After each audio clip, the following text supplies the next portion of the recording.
এবার ইসরায়েলের কাছ থেকে মুখ ফিরিয়ে নিল কলম্বিয়া। দীর্ঘদিন ধরে নিরাপত্তার জন্য তারা ইসরায়েলের অস্ত্রের উপর নির্ভর করছিল, কিন্তু এবার সেই ইসরায়েলি অস্ত্রকে বুড়ো আঙ্গুল দেখিয়ে কলম্বিয়া নিজস্ব প্রযুক্তিতে তৈরি করলো সম্পূর্ণ দেশীয় রাইফেল। বিদেশি অস্ত্রকে বিদায় জানিয়ে এই সাহসী পদক্ষেপে যেন মুখ থুবড়ে পড়ল ইসরায়েলের। ইসরায়েল থেকে আলাদা হয়ে কলম্বিয়া নিজের পথ বেছে নিল।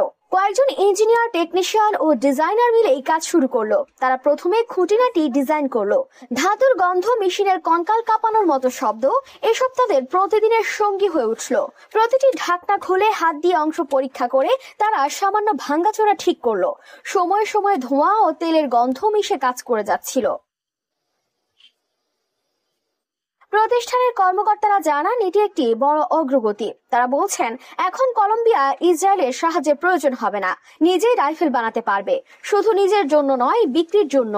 এই কথাটা ছিল নির্দিষ্ট এবং আত্মবিশ্বাসী। উৎপাদন শুরুর আগে অনেক পরীক্ষা নিরীক্ষা হলো।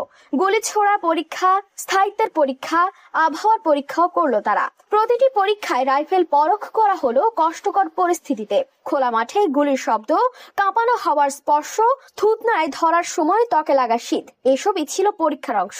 শেষমেশ ফলাফলও ভালো এলো। এখন এই রাইফেল শুধু অস্ত্র নয়, এটি একটি কথা বলে। কলম্বিয়া আর বাইরে গিয়ে খুঁজবে না, তারা নিজের ক্ষমতা প্রমাণ করলো।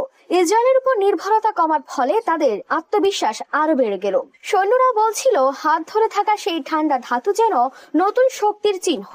ভবিষ্যতে দেশীয় এই রাইফেল আন্তর্জাতিক বাজারেও যেতে পারে, সেই আশাই যাচ্ছে তাদের মধ্যে।